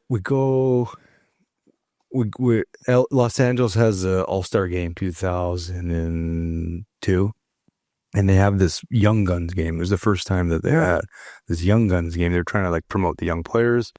So we all go. We go to Los Angeles. It's like, I don't know, Thursday, Friday, Saturday, Sunday. Young Guns is only like 40-minute game on Thursday. Like, this is my kind of schedule for the weekend. Jesus. I'm like, Jesus. There we go. I had to pull that. You're like, so wait a second. I'm flying in for 3 days and I got to play for 40 minutes on Thursday and I'm freed up the rest of the time? Exactly. All right. So, all right. Yeah. Well, how much time was in the game? I think it was. You're chucking him though, there, I'm bud. trying. He's a big man. Look at those rights you're and throwing. Then he pulls my hair. Watch this. I was trying to get him suspended. Watch, he pulls my hair a little bit at the end here, right here, because he has nothing right there, right here. Pulls my hair. Yeah. Wow. But I'm like, I'm just going, MC, nice. They look like they're hard. I don't know. No. Listen, I'm not saying I'm like, all right, I've had enough. I got kicked out because my jersey didn't come off. That's epic, though. Why would you wear your tie down? Fuck it. It looks better. The wind flaps, the jersey flap. By the way, best shoulder pads in the league right there. The hard caps. They got smaller and smaller as they got older. I don't know how many guys I knocked out with those hard caps. No, but the elbow pad hard cap. Oh, you took a run at him. Of course, there it is. You took a run at him. You had your elbow up. Yeah. You got 6 style. This is what happened. So we're at the Young Stars game, and I'm playing against them because we're East versus West. And Mac T, What hair on Mac T's? So back then, like the illegal curve was like kind of people would call the illegal curve. No more than now. Now it's like you can have like a bobby hole. Yeah, they don't even have the road anymore. No. Well, they have it only because they don't want somebody to like have like some crazy like S-shaped stick. Yeah. So anyways, they go, Mac T's like, I saw his curve at a Young Stars game, and it was massive. It was a huge curve. And so this was we played them on Monday after the All-Star game. So I meet the team in Atlanta, and he goes, and Mac, there's like 2 minutes left. Mac, we're down by a goal, and Mac T's like, he always asked us like about these guys' curves. He loved calling the curve. And he goes, hey, did you see Kovalchuk's curve? I'm like, yeah, it's huge. He's like, okay. So he calls it. We get it on the power play. Kovalchuk, when they kill it off, they shoot the puck out. It's like probably like 30 seconds left. And they shoot the puck out. He steps out of the box. And he gets I can't remember if it was, I think there was a goalie in the net actually. Yeah, there was. I don't know if it was a pull goal or not. I can't remember. But anyways, he scores top shelf with a defender's stick. He skates by the bench and he goes, "Is this stick okay?" And he twirled it. So that was the next game after. Okay. Nice. I want to talk about the way you're throwing your rights though. Like they're right down the pipe and they got some zip on them. Did you box at all as a kid or fight at all, or because the way you're throwing it like down the middle? He had an older brother. Is that what it was? Because obviously the way you're throwing him, I'm like, this guy looks like he knows exactly what he's doing. Yeah, you're throwing right down the line. I used to tell all my teammates, I'm like, listen, fighting is like, you guys got to get the crowd into it. You don't have to hit hard. You just got to make sure you look like you're hitting them. No, but WWE style, exactly. You're out into it. So that was the next game after. You got the elbow up on there, yeah. But he was a competitor. You know what? We were friendly after. He just juiced up. Yeah, he competed. It was. I don't blame him, but I just didn't like that he skated by our bench after, kind of like taunted us. And but good for him. He scored with the defenders. Most of them are like that. We always talk about your style, how you're not the sickest style in the league. Kovalchuk style was. He looked good out there. He's probably still playing, scoring 50 a year over there. Over there in Russia, throwing sauce everywhere. 20 million rubles and just doing whatever. Yeah, foodsie. But to go back to my brother and I, we would rollerblade every single day from the time that they were invented in probably mid 90s, 90. We got them in like 93, 94 probably, and we rollerbladed every single day probably until we were 18, 19. And we used to fight. Like we played this game, it was actually, we would put sticks in the net, and so it was like 1 versus 1, and you had to clear out of the zone or shoot against the wall either. And we would put 2 sticks in the net this way and 2 sticks in the net this way, and we'd play tic-tac-toe. So if you shot it in, so one guy was X, one. Right. Oh wow! So you would. I know somebody should invent that. Fuck, you might be onto something here. So if you shot it in the same square that somebody already had, it didn't count. Yeah, you get 1 square. But talk about how your accuracy. Yeah, right. With technology now, we don't have to use the 2 sticks like you guys did. They could do a little better job, or it lights up. You might be onto a. We grew up with the shooter. Man. We grew up with the shooter tutor. Yeah, but this kind of was better because. It kind of, you think for sure, exactly, and it was a fun game to play with your bro. Sure, but then we would always fight. But like, you could fight. We would hit each other on the head with our helmets. That's how we fight. We both have concussion problems. You broke your hand. So your dad had 3 brothers. You have 3 brothers, and now you have 3 sons. That's impressive, man. They're talking about scrummers know how to make the boys, eh? And that's all the cul-de-sac is safe. Yeah, well, they are. That's impressive. Your own little fucking. And your little guy right now, Luca, is how old is he? 13. So we have 5 kids with 3 from previous marriages and then 2 together. How's Brooke doing? She's good. Yeah, everybody's good. Sports. The little guy, like the soccer in LA is crazy, right? It's a big sport there. And you guys the captain of his new squad? Yeah, youth sports. Yeah. He's leading by example, which is nice. He works hard. He loves the game. Yeah, no, he loves the game. It's good for them to, have something that they love doing and keeps them off their screen. Are you going to take them? You're going to take them to the World Cup and where at? Well, what's that was one of their Christmas presents, dude? I remember the World Cup in like 90 or 92, or when I was in 94. It was in the U.S. And I was at that time I was huge into soccer, but I still vividly remember Roberto DiMaggio from Italy. He missed the fucking penalty shot in the finals, and I was like, I had Italy.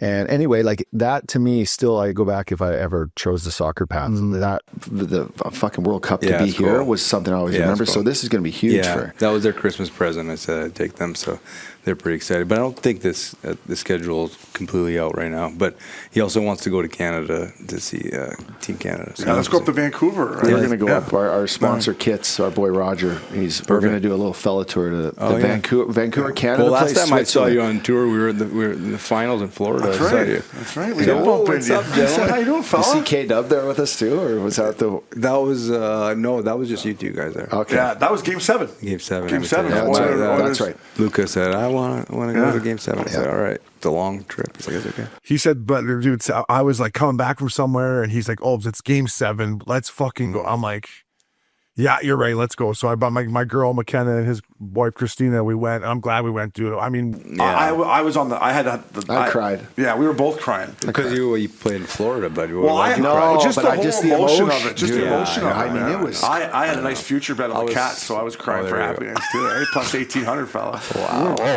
DraftKings, what? No, Jay. Oh, but it was just emotional. I never seen a Game 7 live like that. I know. I saw one, but it was Edmonton beat Philadelphia. 87. There you go, correct. I got one more for me.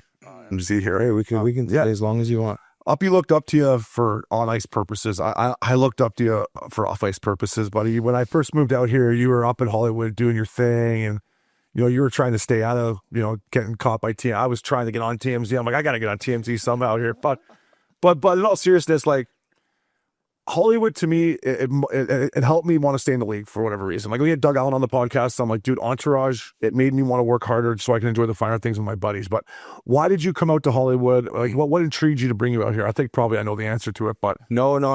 It's not that reason. It was not the reason I came out here. Okay. The reason was, even though I was, training hard with Simon Bennett and living in Edmonton, but I was playing for the Oilers and living there in the summers. Before, what happened was I was 20 years old, and it was like I played half a year because I signed a junior, which is also another good story coming into the league. But the team would always like ask me, because I was 20. Like, I'm not gonna say no. They'd be like, "Oh, there's a golf event, there's a charity event, there's a dinner. We want you to go see sponsors." And I'm like, damn, like I'm trying to like train. And like the last thing I want to do, I'm more of an introvert. I'm not like, I don't want to be like that. Like I'm rather, this is even, a lot for me. But I'm like, I don't want to like play golf. I don't really even love golf. I got to play for golf with 4 hours with like 4 or 5 strangers. It's like, I'd rather just focus on like, playing. So the next year I was like, my best friends on the team were all going to train with a trainer in Los Angeles who like trained like Mario and like Chelly and Talkett and like all these like Bure, McGillney, all these guys that like were like really good players. And I was like, you know what?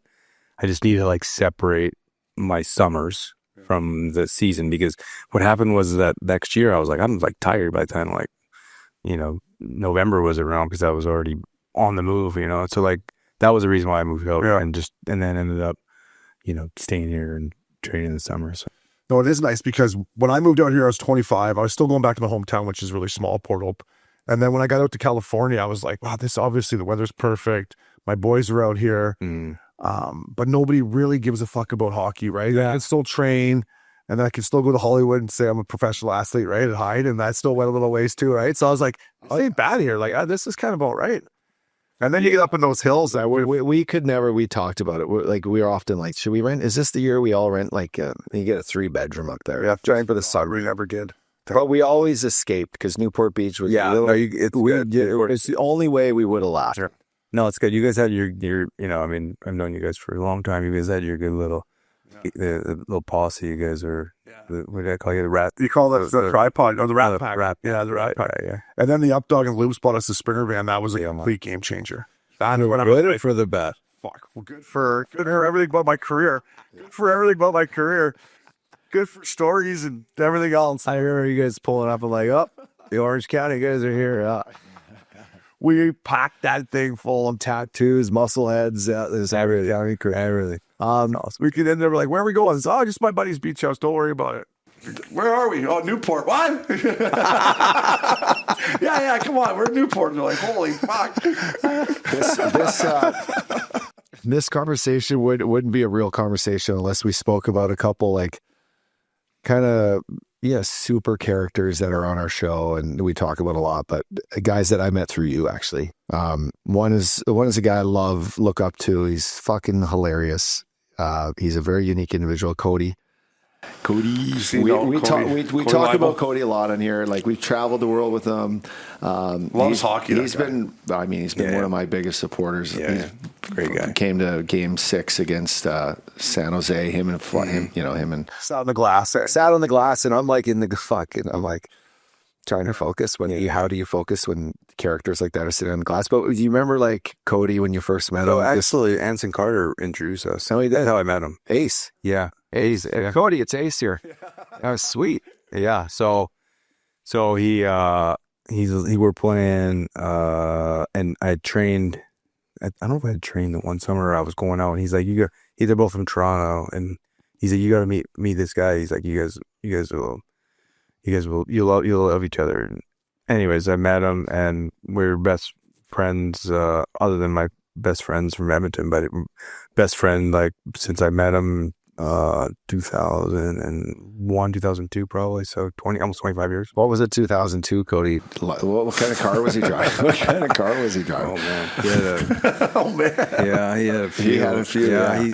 The pictures I see of him in his old Ferraris, and like, he's running his record label back in the day, and he's just. He used to pull up to, I mean, I would only, be in LA for a few months of the summer. Basically, you got a short window to kind of train and go out. Because August is like, you're not going out really. Some guys it depends if the party's going on. Where's the party? so we would go out like, come whatever it was, June, July maybe, and it was like he'd pull his car up to the front of the club, and the cop would be like, like, he's already full. It was like, I mean, nowadays you can't really do that, but it was like, early 2000s. I was like, Jesus, this guy's like juiced in, and it was like we'd walk in, best table. Yeah. I mean, I'm like, you're doing this every night, or are you just doing this in the summers? He's like, no, all year. Yeah. He was the first guy to teach me what the $100 bill, how far a hundy would go at a hostess stand. It's funny you say like how there's a difference. But now he's settled down.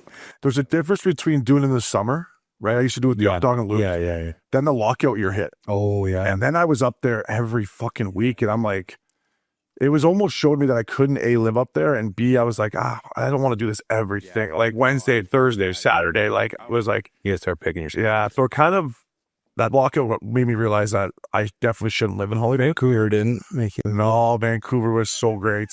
Fuck, it was so great. It's reminiscing. See the look in his face, the smile. Have you seen him smile like that in a while? Look at this. Well, I know. All they did was win hockey games. I just go get pinned. Fuck yeah. What a life. Yeah, I could go out in the city by myself. It was great, right? Like, go out by yourself, but you got a bunch of friends here, and they really act like my friends. They had Norm from Cheers. Yeah. Oh, just want a drink? Fucking rice, bud. I sure do. Never asked. Thought you never asked, bud.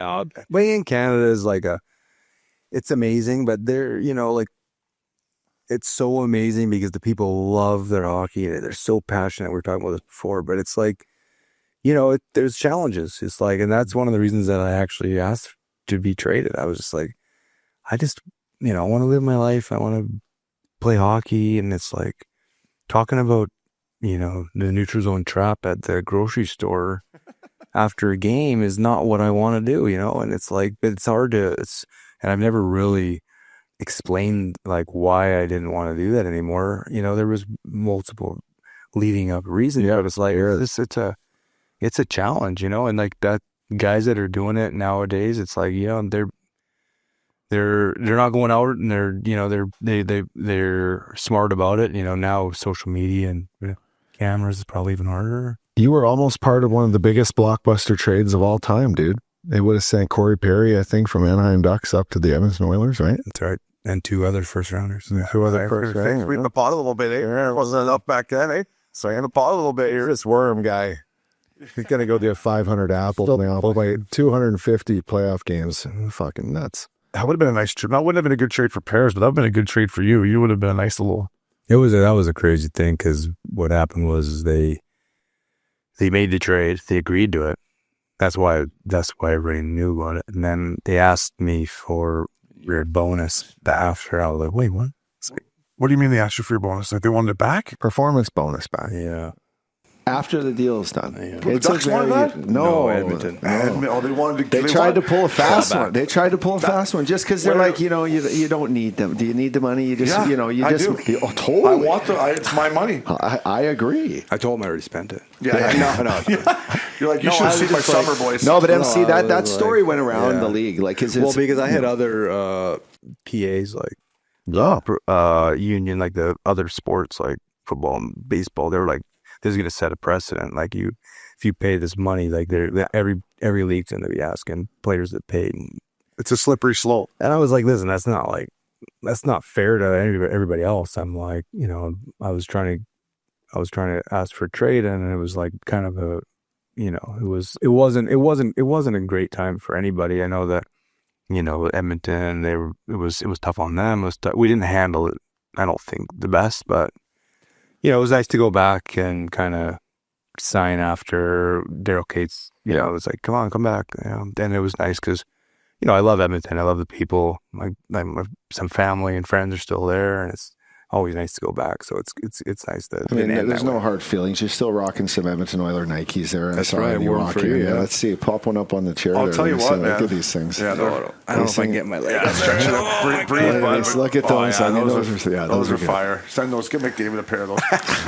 Listen, we went up to the final. This guy was bleeding, orange and blue. And then last year after that game 7, I told Uppy, and what McDavid did last year in that playoff 2 years ago, and bring him back from 3-0. I'm like, they're going to win it next year, Ups, and I'm never not going to have my money on McDavid, And sure enough, boom, they get back like we all know, and we go up there for game 1 and 2, and game 1 when Draisaitl scored the OT winning goal, I've never heard a barn like that, and even leading up to the game, and the one thing that did kind of threw me a bit is when we walked in, it was the nervous energy of everyone, the fans, and I'm like, wow, this everyone's fucking nervous here, not just the players. I've never played in a city where. I mean, I don't know when it happened or how long it's been for, but like the city kind of feeds off the team's energy. Toronto might be like that. I'm not sure. I didn't play there, but like, so if you have like, say you get killed, next day the city's fuck, I know. But even in regular season, you all of a sudden, somebody has a good game, team wins. Next day, the city's just like everybody's got a little, you're on a 5-game winning streak. Yeah. Everybody's feeling good. It's incredible, which is amazing. I mean, Green Bay's probably like that for football. I don't know. People like sometimes ask me like, oh, you went out a lot in Vancouver. I'm like, yeah, well, we won a lot. Yeah. Like we won a game. The city was, I'll be driving. The city's buzzing a little bit. It might be raining, but I'm like, oh, fuck, grab my umbrella. Let's go fly in here. Like when you're winning, there's nothing better. But to your point, my first year we had an 8-game. We lost 8 straight at home. Where? Vancouver. Oof. Yeah, that's brutal. And I would go out to the grocery store. And people would come up and be like, oh, what's going on with the power play? I'm like, dude, I don't even play power play. I play 15. Like, what are you talking about? You want to have a beer? Easy. You sure? But I agree. The boys are a little snake pit. Don't worry, Hank and Dan are going to come out of it. Yeah, we just have some good battles. To your point, I was lucky in Vancouver because we won. I couldn't imagine playing in a city and losing in Canada. Well, that's what pissed me off originally is like, and maybe it's, you know, I didn't have thick enough skin, but like they blame after I was like 21 or 22, and it's like I had my broken hand, and I'm like, I was playing with a cast, and it's like they blamed like basically one of the, not the only reason, but they were like, yeah, we, you know, like our top guys didn't perform, and like called me out, and I'm like, I mean, I'm trying my best. Yeah, like it's not like, and that was kind of like the beginning. I was like, you know what, maybe I just need to go somewhere else and just kind of like not be so like, what did they say? Oh my God, you know, and it's tough. You know, you're young, and it's like you want to live your life and not like worry about all that stuff. And it's like, you know, there's a lot more to it than people realize. But at the same time, like I was telling you guys earlier, like I was a fan and I saw the guys come and go, and I would be mad. You know, I never booed them, but I saw like, you know, Gretzky and Messier and these guys like get booed, and all of a sudden it's like I was booed. I was like, whoa. Yeah. That was interesting. I used to try to keep the puck as long as I could. The boos would be loud. And wind up around the net. Like, well, I'm really going to slow this one down here, boys. We're getting the boys up top here. Work on my Corsi right now. Yeah, this is good. No, but you talk about the media, and I do want to ask you about, as an ex-Oiler and Edmonton boy, what McDavid's done there. But we sometimes talk about the media in Edmonton, some of the times asking McDavid and Draisaitl the same questions. And I remember my second year in Vancouver, heading into playoffs, Luongo was our captain. Remember that? A dumb move by Mike Gillis. But finally, after one of his scrums, I was in there and I just said to the boys, I'm like, you trying to make it harder on us here, guys, or what? Do you want us not to win? Like, and what'd they say? Oh no, we have a job to do. I go, just, and I had good relationship. I'm like, just fucking. I know. Don't be bugging Lou with the same fucking shit. Like, we're trying to get ready to go in the playoff run here. So I got a job to do. I get it, but like the negativity is just, that's one thing I realized, that like the highs and lows. There's a famous quote, like Mike Reed or golfers, is sports is life with the volume turned up. The highs are high, the lows are low. And that's true. It's like, that was the story of my career. But it's true. And like the good players and the people that are successful can kind of stay in that middle zone, you know. Robbie Niedermeyer, who was the best chirper, maybe one of the best chirpers I ever played with. He'd always be like, peaks and valleys, though, Brad. Peaks and I have a good game. He's like, hey, bud. Yeah. Peaks and valleys. I have a bad game. It's just like, oh, have another one here. We've all played with the guy that like beats, you know, you lose, but he gets 2 goals and it's like a party. Like, and I know you played with Sean O'Donnell, and I love Odie. And the one thing Odie said to me my rookie year that stuck with me, he's like, Ovis, you don't have to be the best player. You just, consistency, man. You have to find just to be as consistent as you can in this league. You just can't be, like you said, up one day and the next day shit. Like, especially as a young that kind of kid. stuck with me. Yeah. Like you want to tell your young kids out there, like, you win a game, you have hat trick, like, you didn't make it. You lose a game, you're -3. It's okay. Yeah. You know? Yeah. You got to get up back on the horse and do the work ethic is the biggest thing, right? I mean, the results will happen one way or the other. I remember Mike Gillis called me in one day, the GM of Vancouver, and he's like, we had some injuries. I was playing with Iron Hoff, had some minutes, and we were on a nice stretch, and he's like, you know what, Obes? I don't think you can handle success. I'm just like, the fuck does that mean? He's like, you know, you just can't handle it. Like, you're out fucking partying. I'm like, yes, I do enjoy the wins, but to say I can't handle success is kind of a stretch here, Mike. Yeah. Like, are we not playing to enjoy ourselves a little bit? But that was just funny. You know, so like if we were in a different city, you wouldn't know that I'm having a dinner at probably my second year. What's the steakhouse? Gotham. There you go. Yeah. My second year, I went for a year-end meeting, and I don't know if it was a piece of paper, but he had the second half of the season. Go in your eyes. He came. Yeah. Oh, now he knew where you were at? Oh yeah. I go, let me have a look at that. They missed the wife. Go. Well, listen, Mike. That was a dinner.